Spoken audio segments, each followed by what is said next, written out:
Hello, friends. I want to personally welcome you to the LifeWorks podcast. Before we begin the next episode, I want to tell you a true story. Something that happened to some very close friends of ours, and that make this particular episode extraordinarily relevant right now. It's a couple. The husband was actually out biking, and he was hit at high speed by a young, distracted driver. He was so badly injured that he had to be medevaced to a hospital that specializes in trauma injuries. And he broke nearly every bone in his body. He had cerebral hemorrhaging, he had bleeding, internal bleeding, all kinds of things happening. And to be honest, it was actually a miracle that he survived. In that moment, it left his wife with a considerable task ahead of her to figure out how to recover and how to figure out all of the administrative support that would be needed, financially and otherwise, insurance, lawyers, all the administrative information. When something catastrophic happens, it reveals something. It reveals how ready we are or not for significant life events. The upcoming episode that I had with Mary Beth Simon talks specifically and directly to our readiness for major life events, whether they be catastrophic accidents, trauma, catastrophic illness, or even death. A lot of times we don't like to think about death, but we have to be pragmatic, and we have to think, especially if 2020 taught us nothing else, we need to think about readiness and preparation, and we need to think very practically about the mortality of our lives. We as a nation and as a world have faced death on a global scale, and so it's something that we really do need to think about. So as you watch this episode, I hope you'll keep your own mortality in mind. Keep my friend in your prayers, certainly, but also take to heart the message of the episode. Really think about how to become more prepared for significant life events.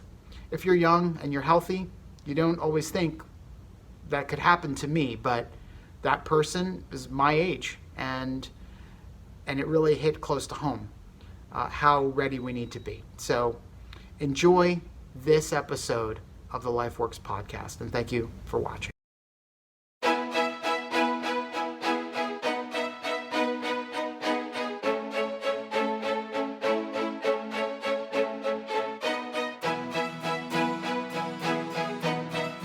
Hello and welcome to the LifeWorks podcast. Joining me today is Mary Beth Simon. Mary Beth, thank you so much for joining me today. Thank you so much for having me on your show, Mark. Caring.com recently did a study in 2021, and they found that 2/3 of American adults do not have any kind of estate planning. They don't have will. They don't have any kind of contingency plan in place. Why do you think people don't prepare, or they don't have any kind of contingency plan in place? I think one of the reasons that they don't have their estate plan or their contingency plan in place is because it's not easy. And we like things to be simple and easy and to be able to do them quickly. It can be expensive working with an attorney, creating a relationship with an attorney. Some people have an aversion to working with attorneys. They want to do things online, all of those. And because there's so many questions to be answered, it can stall progress. Do you find that people just simply don't plan ahead? They're just trying to live in the moment, and they're just living for today, or let alone plan for end of life? Yeah, I think there's a couple of things that happen.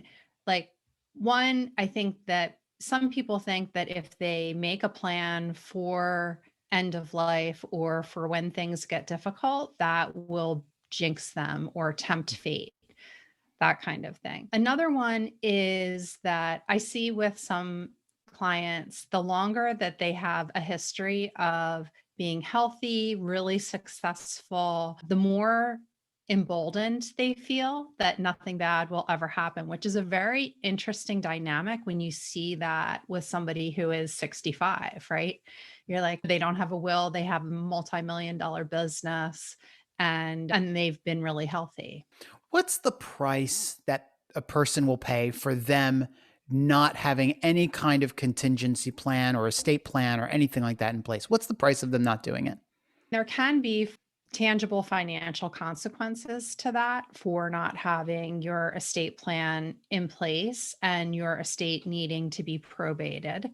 On the intangible side, things may not flow to the people that you want them to flow to, or that you had mentally assumed they would flow to. That doesn't always work out that way. And the other thing is that it creates confusion, stress, and anxiety for the people who are there to help you. So it might not even be an end of life situation, but I see it all the time with people, even young families. Someone gets sick and their friends and family want to help, and nothing's written down. There's nothing that somebody can just hand to them and say, here, would you take care of paying the bills for a little while so that I can be with my spouse in the hospital and just focus on my kids and that kind of thing. What's the benefit of people putting some kind of contingency plan in place? There are so many benefits.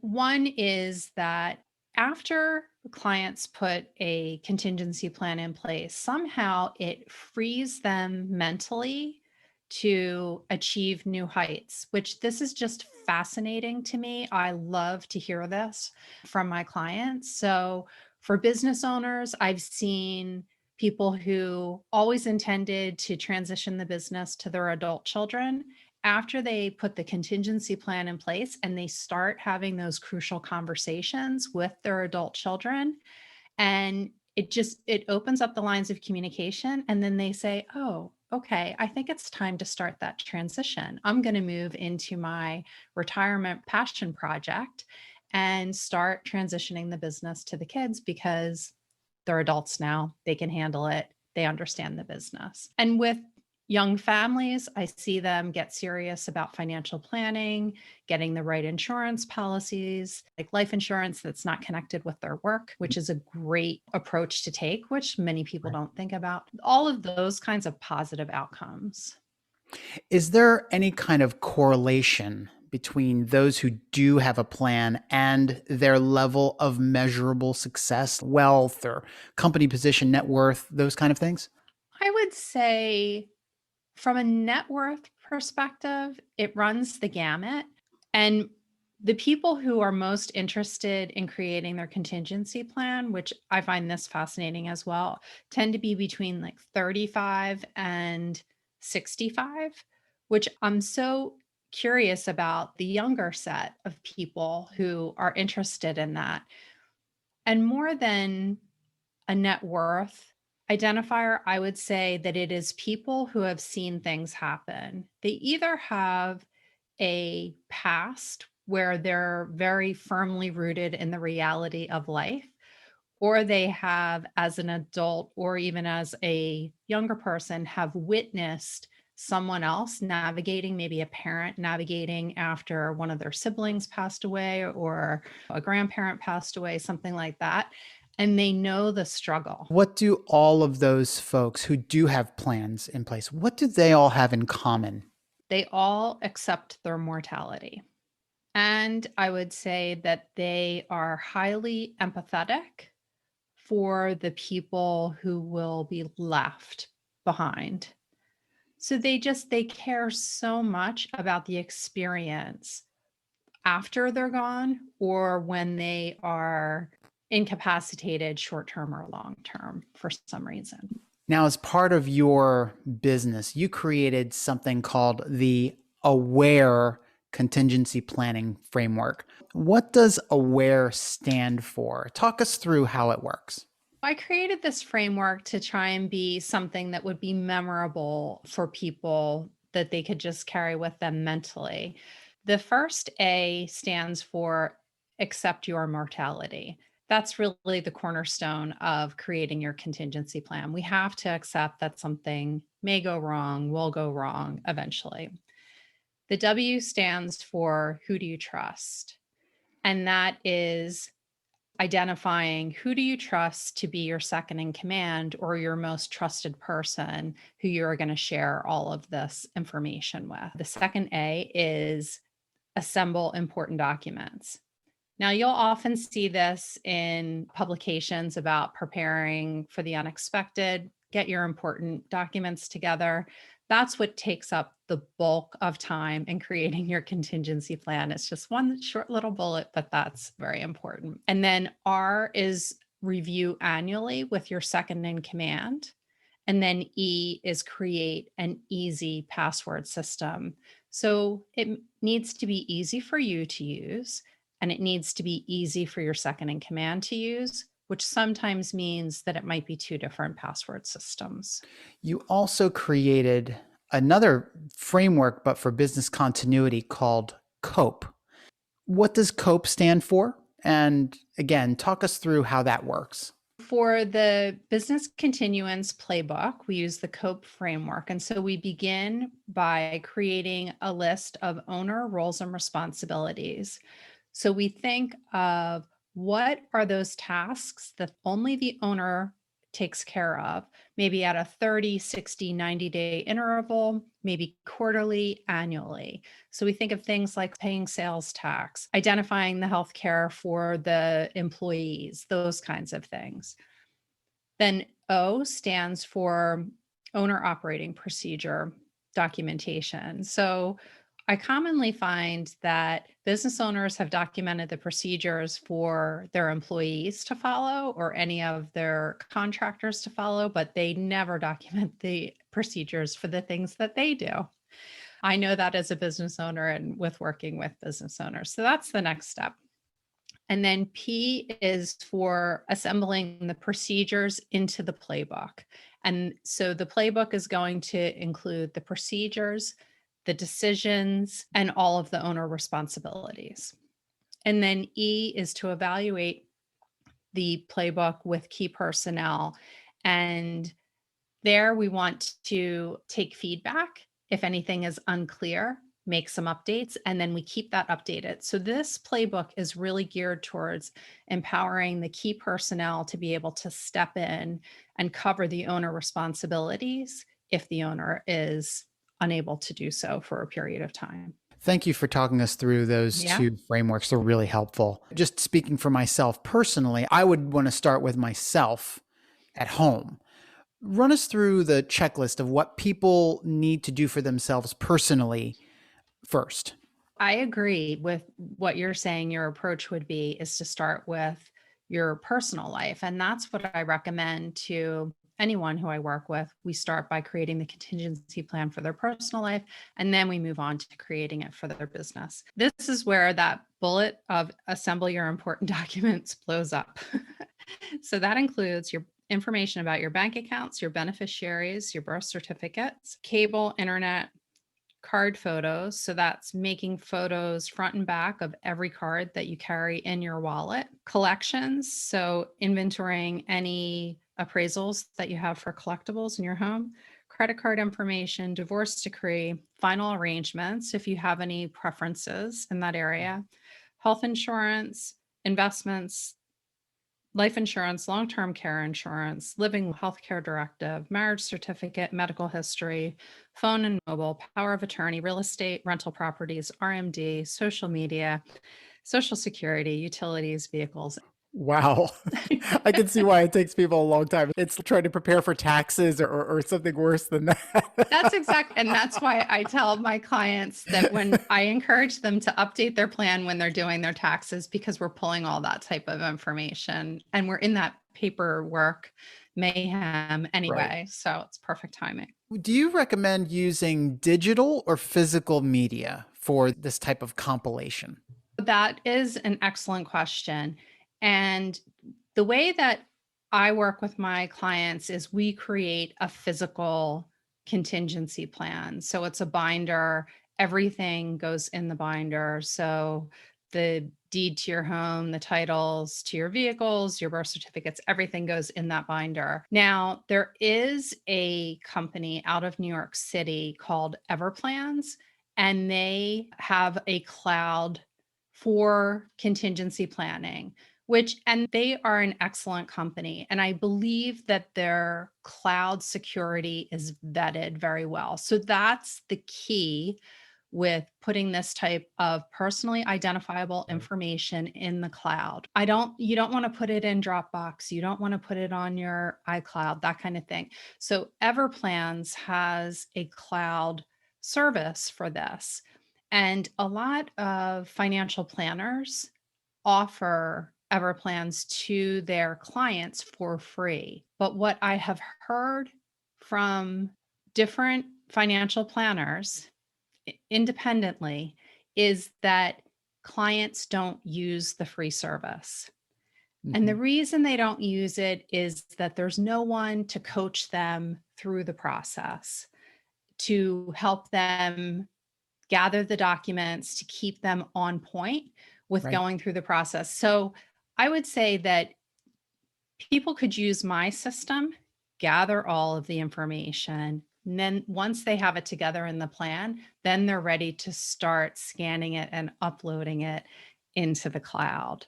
Having a cloud service sounds so much easier, but Right. it doesn't negate the need to pull all of this information together. Sure. And I can understand people's concern that putting basically your entire life in the cloud, I would have some reservations about that myself, just given the level of the hacks that have taken place all over. You can name them: Equifax, Yahoo, Evernote. A lot of them, these hacks have compromised so much personal information. So I could understand why people would have some reticence about using that. But I see your point clearly about using physical media as well if we decide to do digital.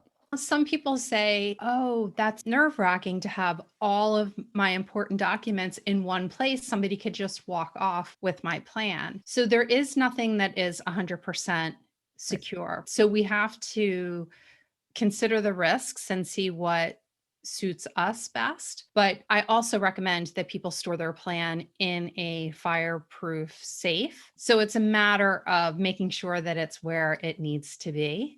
For example, I've had mine out for a couple of weeks because I need to make updates and I haven't done the updates yet. So that's not smart. It's important for it to be in the right place. But then we also think of, when I work with clients, they're taking all of this important information out of their filing cabinets and putting it in the plan. How safe was it in the filing cabinet? What do you think are the largest obstacles for people starting to put this plan together? There's a couple things. When I work with people, we work in a 4-week process.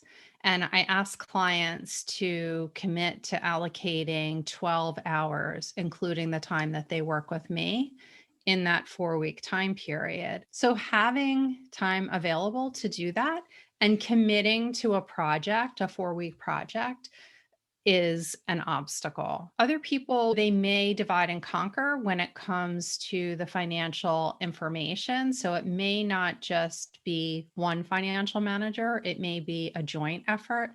And getting 2 people together to work on this project may be a little more challenging. What are the largest obstacles that people face when they're trying to finish their plan? It's important for people to keep momentum, and that is where working with a coach is invaluable. So having deadlines, having accountability, and learning a process that will get you to the finish line. If you're left to your own devices, chances are you won't complete it. And that's why I don't sell the plan outright without the coaching, because I find that people don't complete it. So one of the things that you talk about is your password book. Tell us a little bit about that. Yeah, I created a password book for myself and for my clients because I use an online password manager, but that does not work for my second in command, who is my husband. And so I had a bound password book that I got from Amazon and quickly exceeded the capacity of the A's because we are Amazon, American Airlines, Apple people, right? Then I was sticking pieces of paper into the book and it was just messy. So I created my own password book, which is in a 3-ring binder so that it's flexible. You can move the pages around. You have the right number of pages in the book. And then I discovered these erasable pens, which are Pilot friction pens, which I give to all of my clients and I recommend to people to buy, because this way you can erase your security questions, your passwords, and keep the book pretty neat and clean and up to date and easy to read. So you mentioned your husband is your second in command. How do you determine who the best person is to be your second in command? What qualities should we look for in that second in command person? That's a great question. And this is something that I spend time with my clients trying to figure out who would be the best second in command for them. So, number one, the person needs to be trustworthy. You need to be able to trust them with access to your passwords, everything in your financial life. So, if they don't meet that requirement, then they shouldn't even go on the list of people to consider. The second thing is that they need to accept your mortality. So the reason that you're going to ask them to be your second in command is you need them to step in for you when something goes wrong or if you pass away. So if they fall apart when you start talking about that kind of concept, then they are not a good candidate to be your second in command. The third thing is they need to be talented at doing difficult things. So we want to think about the person who can navigate an emotionally charged situation and still take care of business, which that is usually a particular personality type, particular type of person. And it needs to be someone who is adept at handling paperwork, which is not for everyone, but there are a lot of processes, maybe talking with corporations and all that kind of stuff and handling paperwork. Do you have any examples of anyone that you've worked with who was a second in command and actually had to step in and use someone else's plan? That is a great question. I do have a business owner whose adult daughter is the second in command and is also pretty integrated in the business. It was eye-opening for her to see everything. Like she thought that she knew a lot. And Right. then when we put the contingency plan together, it was like, oh, there was so much more. And then with her coming into the contingency planning process, I think she was able to influence the business owner to simplify some of the financial landscape. Some of the things were a little overly complicated. So she was able to influence the person, her parent, to simplify, which was really in her best interest because she is the second in command. I did have a client too who has 2 homes and created the contingency plan and has a home in Pennsylvania, a home in New Jersey. The primary home is Pennsylvania, was at the home in New Jersey, left his wallet, drove to Pennsylvania, didn't realize that he didn't have his wallet till he got to Pennsylvania, and then realized, oh, I have my contingency plan here in Pennsylvania with photos of all of my cards. So he needed to go to the bank, and which he got to the bank, they didn't need to see the physical cards, but he did have that as a backup and sent me a message saying, oh, I'm so glad I have my contingency plan in place because I can't believe I just did this. What kind of resources do you offer to help people do this? Before people work with me, I offer monthly webinars so that anyone can connect with me and learn the framework and have an opportunity to ask their questions, their personalized questions. And I also have a free contingency plan kit on my website that helps people get started. So it has a medical history form, which I suggest everyone use that. It makes it so much easier going to the doctor's office, and it's great for your second in command because that's information that we really never share with anyone about our medications, our history, all that kind of stuff. It has a 12-question checklist that helps people think through things that they need to take care of. And it has instructions on how to create the password book that I give to my clients and the forms for inside the password book. What are the first 3 steps that people need to take? First, I would say get your estate planning documents in place. So that means your will, your power of attorney, and your living will or healthcare directive. And if you do already have them in place, then take them out and read them. So it's not a set it and forget it kind of thing with estate planning documents. You want to review them annually, make sure that nothing has changed. Usually within a 5-year time frame, there's something that needs to be updated. And when you go to your attorney to make those updates, sometimes it's free or it may be a very minimal charge. So it's nothing to worry about from an expense perspective. So number one is to get your estate planning documents in place. Number two is brainstorming a list of who can be your second in command. For some people, it's not that simple to figure out who that will be. So use those techniques that I discussed earlier, make a list, and then start to narrow that down and have the conversations with the people and see if they're willing to do that, because it is a commitment, a time investment. And when the time comes, it's a serious commitment. And then the third thing is to create an easy password system. It might mean 2 password systems, depending on who your second in command is. Make sure that it works for them as well. Very good. Thank you. This has been so helpful for me, and I know it'll be helpful for at least 2/3 of America right now that don't have any kind of contingency plan in place. And you do this and you help people to do this. Really helpful insights that you've just shared. So thank you for that. So I want to do something a little bit fun, a little bit different, and it's called Speed Round. And so I'm going to say a word, and you tell me the first word that comes to mind. And if you want to elaborate a little bit on something because it strikes a chord, you're absolutely welcome to do that. Okay. Netflix. Savior. COVID-19. Inevitable. Why would you say that? I feel like there were so many scientists who were predicting something like this. And even our government had been prepared for a pandemic for years and years before that office was dismantled. And so many smart people knew that it was going to happen eventually. Legacy. Feeling. I think a legacy is more about the feeling that you leave than what some people might think about the money that you leave. And I think it's important for us to consider, how will people feel when we're gone? And that's why I think a contingency plan is important to help lessen the stress. Pfizer. Trusted. Bitcoin. Risky. Why would you say that?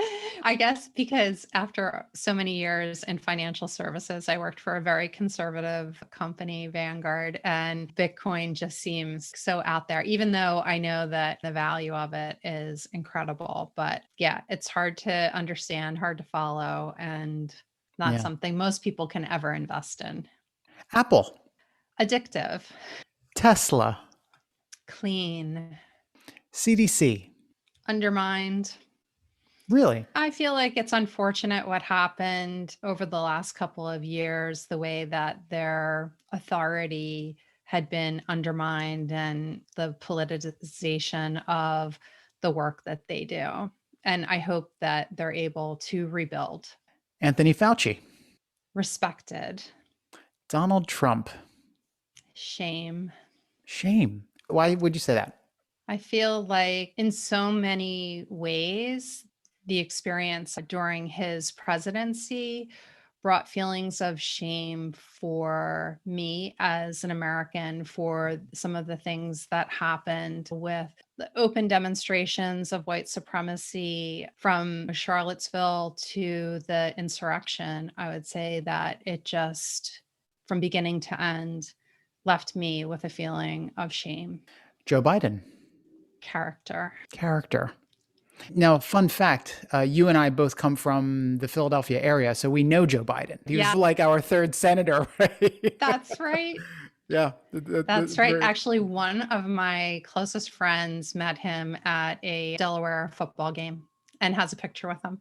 Yeah. And he was always a very local kind of guy. He took the train back and forth, and He was very known in that area. In fact, he even Absolutely. taught, I believe he taught law or history or at Widener University for a time. Oh, did he? I didn't realize that he taught as well. He did. He did. Yeah. Yeah. Wall Street. Record setting. Just the way that the stock market has reached levels that I never expected that it would reach, and it continues to do so. Elon Musk. $164 billion. That's just like, who is worth $164 billion? It's astronomical, pun intended. There's so many things I could say about Elon Musk, but that's all. Another innovator, Steve Jobs. Technology. I just feel like he just completely transformed the landscape of technology and created all of these huge fans and followers who are addicted to the technology. Success. I would say transformation.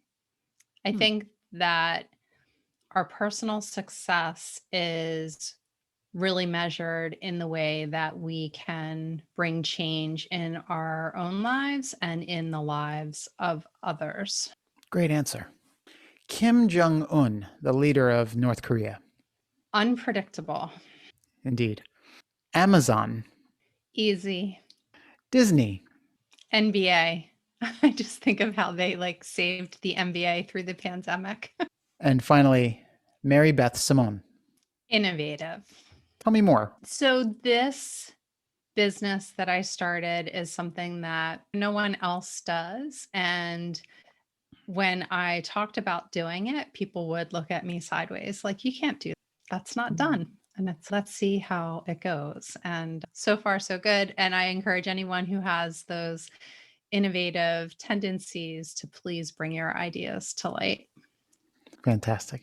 So I want to ask you just a few general advice, lessons learned questions. If you could share one secret of your success, what would it be? For me, I have embraced the struggles that I've experienced throughout life, from childhood through adulthood, and tried to find meaning in those challenges. And having that mindset and perspective, it allows me to be inspired by what I learn through that struggle. What is the greatest lesson you've learned either in life or in business? That's a great question. So I would say the greatest lesson is that none of us are guaranteed time to make our dreams come to life.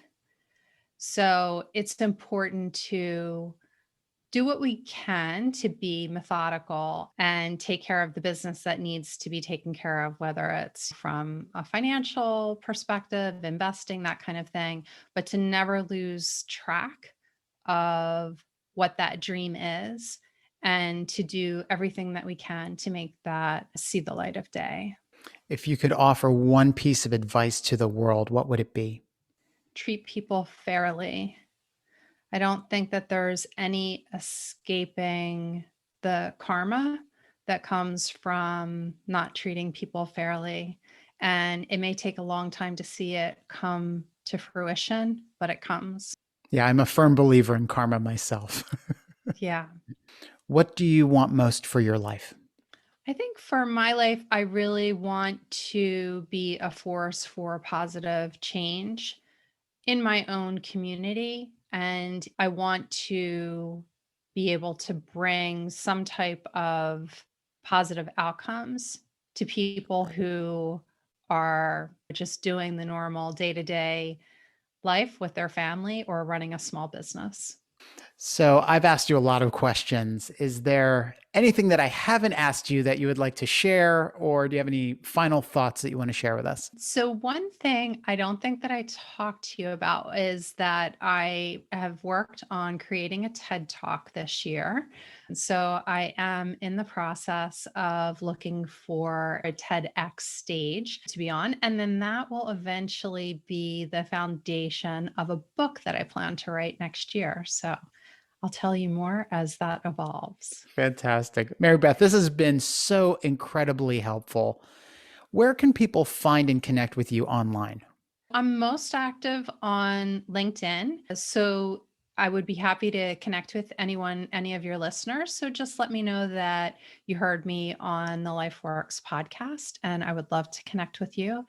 And my website is nichepartnershipconsulting.net. And if you'd like the free contingency plan kit, just go to nichepartnershipconsulting.net/kit and you can download that. Then we'll be connected on my list. Couldn't get easier than that. Mary Beth, thank you so much. This has been a fantastic interview. Thank you for everything that you shared. Thank you for spending the time with me today. Thank you so much, Mark. This has been an honor to be on your show. Hey guys, thanks for watching.